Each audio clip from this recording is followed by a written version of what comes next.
Bonjour à tous, moi c'est Manu de la chaîne Tout faire soi-même. Je vais vous présenter un vélo électrique de la marque Engway et c'est leur gamme Mapfour qui est conçue pour la ville. Et on va en profiter pour regarder comment fabriquer une batterie de secours pour augmenter l'autonomie de ton vélo électrique ou tout simplement si tu as une batterie qui est HS. On se fait le déballage ensemble, c'est le Mapfour N1 Pro. Donc c'est un vélo électrique. Le gros avantage qu'il a, c'est que son cadre est en fibre de carbone. Donc il est vraiment léger, il pèse 19 kg. Il est déjà pas mal prémonté, on n'a pas beaucoup de montage à faire. En accessoire, on a la selle, on va retrouver la béquille à monter, on a le chargeur, et après on va retrouver garde-boue arrière, pédalier, et après on a toute la visserie. Le montage du guidon, tu vois, tu as une pièce en alu à enlever, tu as des petites entretoises en dessous, faut bien les laisser. Tu bascules le guidon par-dessus et tu resserres la pièce. La selle, tu as juste à la serrer avec la clé Allen. Tu as tous les outils qui sont fournis. Donc ça, c'est un bon point. On va rajouter le pneu avant. Donc tu as juste l'axe à enlever. Il y a 2 détrompeurs pour la glisser dedans. Donc c'est super simple. On remet l'axe, un coup de clé et on est bon. On met les pédaliers des deux côtés. Je rajoute le garde-boue avant.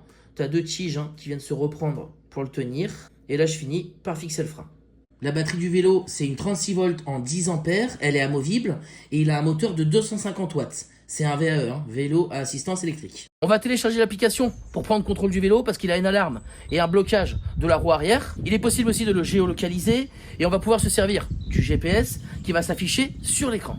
Le vélo s'allume pas, la batterie doit être complètement vide. On va aller la charger et tu vois, elle est amovible, mais on peut aussi la charger directement sur le vélo. Tu as la petite encoche. Et j'avais oublié de monter une pièce. J'avais reçu cet accessoire séparément du vélo. On va le monter, c'est le cache-chaîne. Il a vraiment un joli look. Donc là, on va aller télécharger l'application. Bon, tu crées ton compte, tu connais. On va aller choisir la catégorie du vélo. Là, on choisit la couleur. Et puis après, on va aller scanner le QR code qui se trouve sur le cadre. Il va te demander de localiser ou pas. On va le jumeler au Bluetooth. Et on va pouvoir se connecter à l'interface. Donc tu vois, on a toutes les informations. On va regarder en détail. Dans l'application, c'est super détaillé. Tu as aussi toutes les données de l'environnement ambiant. On peut se géolocaliser parfaitement, tu sais exactement où tu es. Là, tu vois, je dézoome, tu vas voir où je me situe. Donc, tu peux aussi mettre en route ta géoloc, comme ça, il va tracer tout le chemin que tu vas faire. Mais tu peux aussi rentrer une adresse GPS. Et ça, c'est intéressant parce que tu n'auras plus besoin du téléphone. Ça va tout s'inscrire sur le vélo. Si on regarde sur le vélo, tu vois, j'ai la petite flèche qui s'affiche à gauche. Donc, je sais qu'à la prochaine intersection, je dois prendre à gauche. Vice versa, si c'était à droite. Avant d'aller plus loin sur l'application, on va l'allumer directement sur le vélo. Donc là, il s'allume. On a bien la roue arrière qui se débloque. On va regarder l'application et tu vas voir la réactivité. Donc là, je vais le débloquer. Tu vois, c'est instantané. Si je le rebloque, tu vois, c'est vraiment direct. Là, on n'a encore pas le visuel parce que le vélo n'est encore pas sorti. Là, on peut activer, tu vois, la lumière. Hop. Tu vois, c'est vraiment super réactif. Il n'y a rien à dire. On peut régler l'assistance. Tu vois, sur le téléphone aussi directement. Donc là, on peut voir sur le panneau de contrôle, tu vois, ça change automatiquement. Lancement de 2, 3. Franchement, il n'y a rien à dire. On peut le faire sonner, tu vois, à distance. Si quelqu'un s'approche trop près, quand tu le verrouilles, bah, ça l'arrête automatiquement. Si tu ne l'as pas débloqué dans l'application, dès que tu le touches, il y a une alarme qui se met et la roue arrière, on voit, elle est bloquée. On est parti pour le tester sur la route.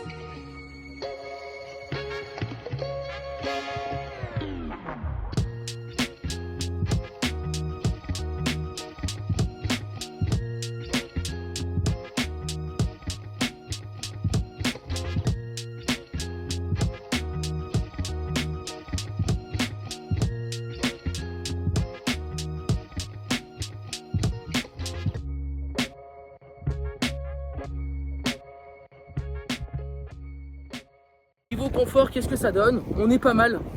Je mouline vraiment, histoire de dire de mouliner. Comme tu peux voir, je suis un gros monsieur. Donc en général, je suis vite essoufflé. Là, ça va. Là, j'ai une montée assez sympa à faire. Tu vois, je te montre, elle est quand même balèze. Je suis en assistance 5. Le moteur de 250 watts, il a une force de 80 Nm. Là, je suis à l'arrêt. Tu vois, hop, et il me pousse tout seul en fait. Tu vois, il fait l'assistance. Moi, je suis en 5.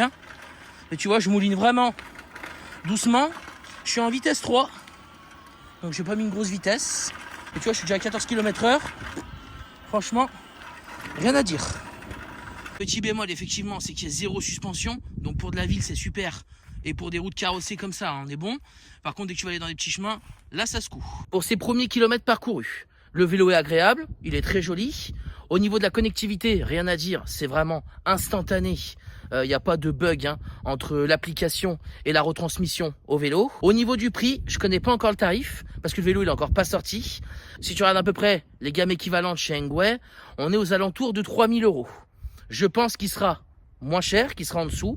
On attend de voir le prix. Si ça t'a plu et que tu cherches plus d'informations sur le Mapfor N1 Pro, je te mets tout en description.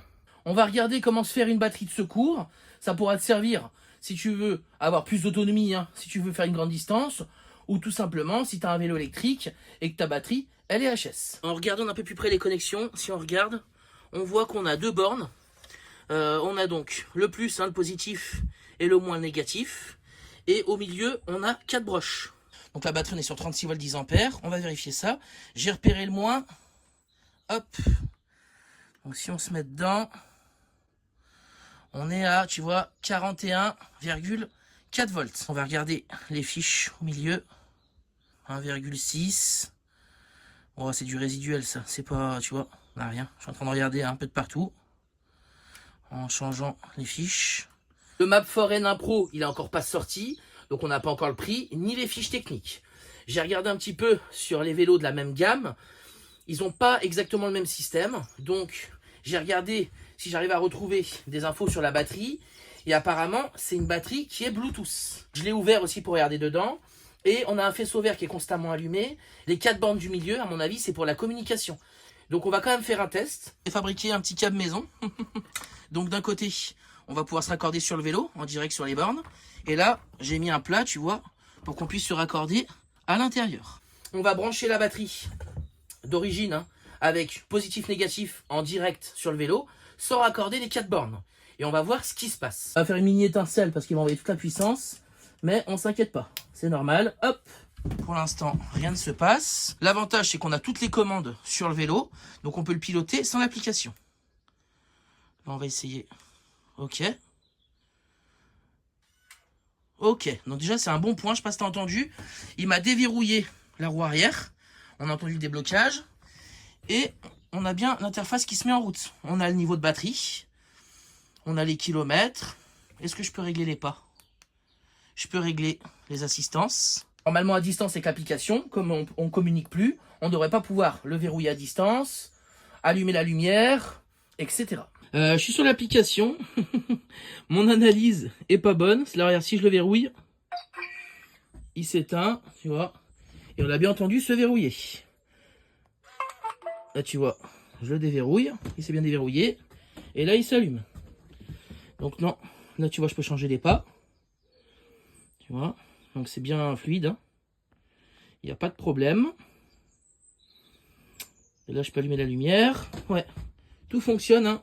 Je pensais que sans ces 4 bornes, on pourrait plus communiquer de l'application vélo. C'est pas le cas, on peut toujours. Donc c'est un point positif. Mais je me pose quand même la question de à quoi elles servent. Donc si toi, tu as une idée, n'hésite pas à me le partager en commentaire. Ça m'aidera. Je te montre ce que j'ai sélectionné pour faire la batterie de secours. J'ai pris des batteries de visseuses. Donc ça, c'est des batteries Parkside. C'est des 20 volts, 8 ampères. L'avantage de ces batteries, c'est que quand elles sont en promo, tu peux les toucher à 39,99. Donc c'est pas cher et en plus elles sont garanties 3 ans. Donc rapport qualité-prix, j'ai pas trouvé mieux ailleurs. Des platines, donc 2 platines, hein, ça c'est des platines pour aller sur du Parkside, hein, tu vois, puis après on va les raccorder. Tu peux en trouver des platines comme ça pas chères, ça c'est un collègue qui me l'a fait avec son imprimante 3D. Moi je les avais trouvées sur AliExpress, elles sont orange et elles coûtent à peu près 8 €. Et c'est bien pour du Parkside. J'ai pris de la glu, on a, tu vois, toutes les petites fiches qui vont servir pour se connecter, du scotch et une petite sacoche. C'est des sacoches hein, pour vélo. On va raccorder nos platines, on va faire un montage en série. Donc on va prendre le positif de la platine 1 qu'on va raccorder sur le négatif de la platine 2. Il nous restera donc le positif de la platine 1, le négatif de la platine 2. Là j'ai pris 2 fils rigides, j'avais pas de souple. Donc si tu as du souple c'est mieux. Et on va les raccorder hein, sur les 2 pôles qui nous restent. Là je vais agrandir un peu l'écosse pour qu'elle rentre parfaitement sur le vélo.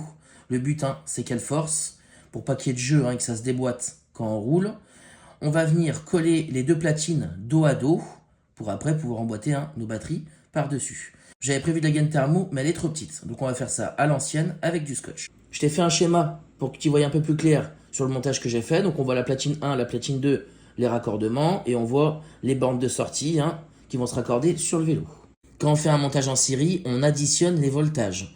Mais les ampères-heure, eux, ils vont rester égaux. Là, pour l'exemple, j'ai pris 18 volts. 18 volts et 20 volts sur des batteries de visseuses, c'est la même chose. Donc là, en finalité, on va se retrouver avec 36 volts et 8 ampères qui vont alimenter le vélo. L'avantage d'utiliser ces batteries de visseuses par rapport à une batterie lithium normale, c'est qu'il y a un BMS qui est intégré dedans. Donc il va permettre une sécurité en plus. Elle va protéger la batterie d'une surcharge ou d'une surchauffe. S'il y a un problème, les batteries visseuses elles se mettront en sécurité, ce qui n'est pas le cas d'une batterie au lithium standard. On se raccorde les deux embouts qui vont venir sur les bornes et on va aller tester tout ça. On a le socle, on va venir mettre les deux batteries. J'avais pas besoin d'autant de câbles pour le vélo, mais je l'ai fait assez long parce que du coup ça va me faire une batterie universelle. Après on va prendre la sacoche. Dans la sacoche, tu vois, c'est là-dedans qu'on va tout mettre.